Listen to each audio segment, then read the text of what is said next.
Alors, on va donc enchaîner avec l'analyse du compte de résultat par le calcul des soldes intermédiaires de gestion.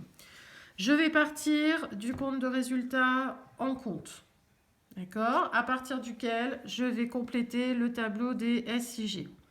Alors, ce tableau des SIG, il faut le lire de gauche à droite et non pas de haut en bas.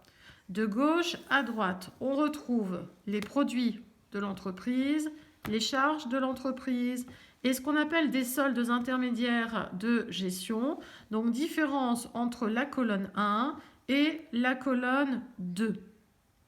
Différence entre certains produits et certaines charges qui m'amènent à calculer ce qu'on appelle des soldes. Pour remplir ce tableau, je ne vais ni plus ni moins qu'aller rechercher les produits et les charges dans le compte de résultat, les reporter dans mon tableau et au fur et à mesure faire apparaître un certain nombre de soldes qui ont chacun une signification. Par exemple, le premier de ces soldes, c'est la marge commerciale. Comment se calcule ce solde ? Il se calcule en faisant la différence entre les ventes de marchandises et le coût d'achat des marchandises vendues. Je vais donc rechercher dans mon compte de résultat le montant des ventes de marchandises. Il est ici, 212 800. Je recopie donc ici les ventes de marchandises pour 212 800. Moins le coût d'achat des marchandises vendues. Attention, j'ai assez répété que le coût d'achat des marchandises vendues correspond aux achats et variations de stock. 149 500 plus 3 200 égale 152 700 euros. Donc, sur les marchandises qui ont été vendues, l'entreprise a réalisé une marge de 212 800 moins 152 700 euros égale 60 100 euros. C'est l'argent gagné par l'entreprise en achetant et revendant des marchandises plus chères. L'entreprise peut avoir une activité de production de l'exercice, grâce à sa vente de produits finis et ou de prestations, donc grâce à sa production vendue. Sa production vendue qui est ici de 7300, auquel je dois éventuellement ajouter ou déduire la production stockée. Donc ça s'ajoute, ou enlever ce qu'on appelle le déstockage de production. Vous irez revoir votre cours sur la variation de stock de produits finis. La production stockée, c'est lorsqu'on a une variation de stock de produits finis qui est positive, auquel cas ça viendra s'ajouter côté produit, ou un déstockage de production quand la variation de stock est négative. Du coup, on bascule le déstockage côté charge et ça viendra se retirer de la production vendue. Ici, regardez, je ne vois aucune production stockée ni déstockage de production. On passe. Donc ici, je n'ai que 7300 de production vendue. Rien en production stockée ni en déstockage de production. L'activité de production représente ici assez peu. Elle représente 7300 euros. Ce que j'ai oublié de signaler, c'est qu'au passage, au fur et à mesure, dans le compte de résultat, regardez, je vais cocher ce que je prends en compte. Pour la marge commerciale, j'avais coché les ventes de marchandises, les achats de marchandises et la variation de stock. Ici, je viens de prendre en compte la production vendue. Donc, autrement dit, j'ai déjà pris en compte l'ensemble du chiffre d'affaires de l'entreprise. J'ai également pris en compte, du coup, l'ensemble des produits d'exploitation. Vous allez voir, ça va vous être utile. On enchaîne avec le calcul de la valeur ajoutée. Comment se calcule de la valeur ajoutée ? Alors, je regarde dans mon tableau. Je vais chercher la production d'exercice. Elle est là. 7300. Je recopie. Je rajoute la marge commerciale. Elle est ici. 60 100. Je recopie. J'additionne les deux. 67 400. Dont je retire les consommations de l'exercice en provenance de tiers. Consommation de l'exercice en provenance de tiers, mais qu'est-ce que ça veut dire ? J'ai consommé des biens et des services qui proviennent d'autres entreprises que moi-même. Qu'est-ce que j'ai bien pu consommer qui provient de l'extérieur ? Eh bien, ce sont les matières premières et autres appros que j'ai consommés, ainsi que les autres achats non stockés, et les charges externes, c'est-à-dire les services extérieurs. Alors attention, on parle bien de consommation. Qui dit consommation dit achat et variation de stock. 3000 moins 500. De biens et de services. Donc je vais jusqu'aux charges externes, 11 400. 3000 moins 500 plus 11 300 égale 13 800. Donc, pour produire, pour revendre des marchandises plus chères que je ne les ai achetées. Il a fallu consommer des biens et des services pour 13 800. Il me reste donc une valeur ajoutée de 53 600. Cette valeur ajoutée est un solde important. Elle représente la richesse que j'ai créée. Richesse que j'ai créée et que je vais partager entre différents acteurs économiques. Donc ici, vous retrouvez cette valeur ajoutée et je vais la répartir. Alors, il y a une partie qui va aller à l'État sous forme d'impôts et taxes. Je vais chercher mes impôts et taxes dans mon compte de résultat. 5 400. Une partie va aller au personnel et aux organismes sociaux. Attention, les charges de personnel, ce ne sont pas que les salaires, ce sont aussi les charges sociales, soit pour un montant global de 19 600.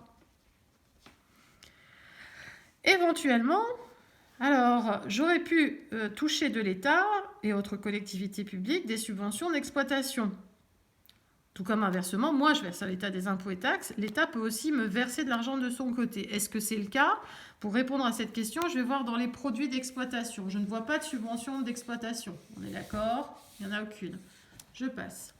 Donc, sur une valeur ajoutée de 53 600, j'enlève au total 5 400 d'impôts et taxes et 19 600 de charges de personnel, j'enlève 25 000.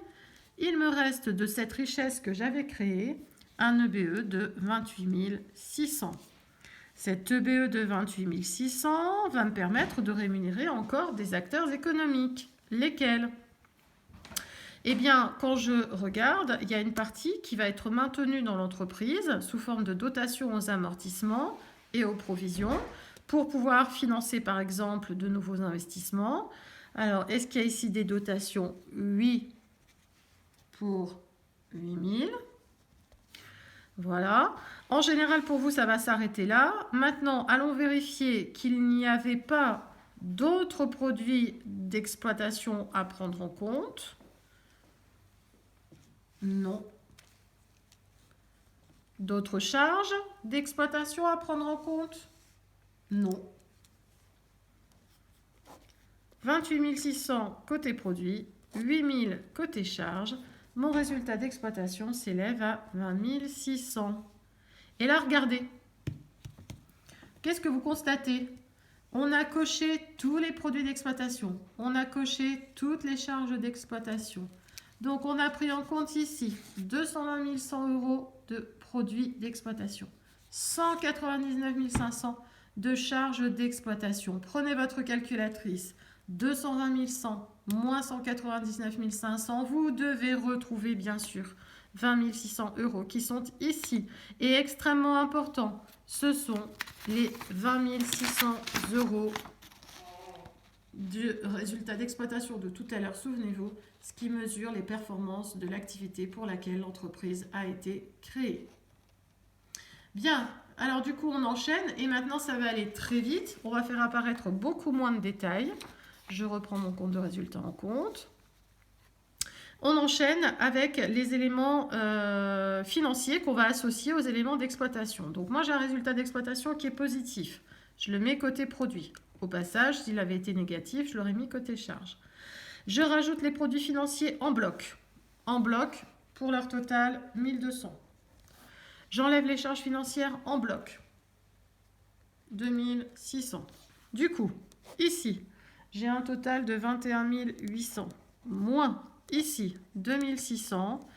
Les éléments d'exploitation avec les éléments financiers forment un RCAI, résultat courant avant impôt, de 19 200. Le même que tout à l'heure. Bien sûr.